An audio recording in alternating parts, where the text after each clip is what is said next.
इतिहास के पन्नों में कुछ लोगों को वो तवज्जो नहीं मिलती जिसके वो हकदार होते हैं।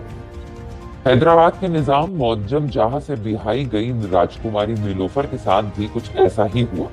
वो इतनी खूबसूरत थी कि उन्हें हैदराबाद का कोहिनूर कहा जाता था। वोग ने उन्हें दुनिया की 10 सबसे खूबसूरत महिलाओं में से एक बताया था। उनके द्वारा हैदराबाद में शुरू किया गया लेडीज हॉस्पिटल आज भी शहर के बेस्ट मैटरनिटी हॉस्पिटल्स में शुमार है। तुर्की के ऑटोमन राजसी वंश की आखिरी शहजादी नीलोफर को सुंदरता की देवी भी कहा जाता था। इनका जन्म साल में तुर्की की राजधानी इस्तांबुल के राजसी महल में हुआ। नीलोफर के जन्म के समय तुर्की का राज परिवार आखिरी सांसें ले रहा था और उनका साम्राज्य उखड़ने लगा था। महज 2 साल की उम्र में नीलोफर ने अपने पिता को खो दिया।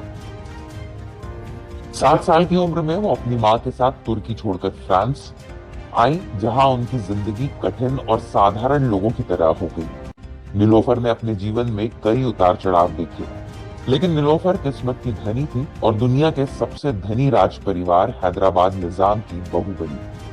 हैदराबाद के आखिरी निजाम ने नीलोफर को अपने दूसरे बेटे आजम जेह के साथ शादी के लिए चुना। साल 1931 में शादी के बाद नीलोफर हैदराबाद आ गई। कहा जाता है कि नीलोफर न सिर्फ सुंदर थी बल्कि उनमें गजब का आकर्षण भी था।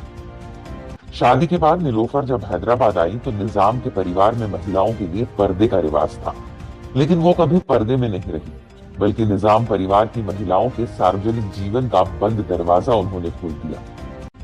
नीलोफर हैदराबाद की पार्टियों, समारोह और कार्यक्रमों में हिस्सा लेने लगी। अक्सर उन्हें किसी समारोह के मुख्य अतिथि के तौर पर ही बुलाया जाता था, लेकिन नीलोफर के तौर तरीकों से निजाम की बेगम दुल्हन पाशा काफी नाराज रहने लगी थी। ऐसा कहा जाता है कि बेगम अपनी बहू को जहर देकर मरवाना भी चाहती थी। नीलोफर राजसी परिवार के होने के साथ साथ फैशन दीवा भी थी। उनकी पहनी हुई साड़ी की तस्वीरें New York fashion institute of technology में लगी हैं। नीलोफर की साड़ियों को बनाने का काम फ्रांस की एक बड़ी फैशन फर्म करती थी, लेकिन एक समय ऐसा भी आया कि उन्होंने साड़ी छोड़ पश्चिमी लिबास पहनना शुरू कर दिया। 1948 में जब हैदराबाद को भारत में मिला लिया गया तो नीलोफर उस समय फ्रांस की यात्रा पर थी और पेरिस में ही रुक गई। नीलोफर जब फ्रांस से वापस हैदराबाद नहीं लौटी तो उनके शौहर ने दूसरी शादी कर ली। साल 1952 में उन्होंने तलाक ले लिया, जिसमें उन्हें बहुत मोटी रकम मेहर के तौर पर मिली। इस रकम का बड़ा हिस्सा उन्होंने हैदराबाद में महिलाओं और बच्चों के लिए एक अस्पताल बनाने में दे दिया। नीलोफर अपने समय की सुंदर महिलाओं में से एक थी।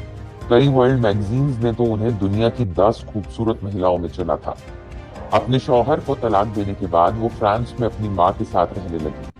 उस दौरान नीलोफर को हॉलीवुड से कुछ फिल्मों के ऑफर भी मिले, लेकिन इसे उन्होंने ठुकरा दिया।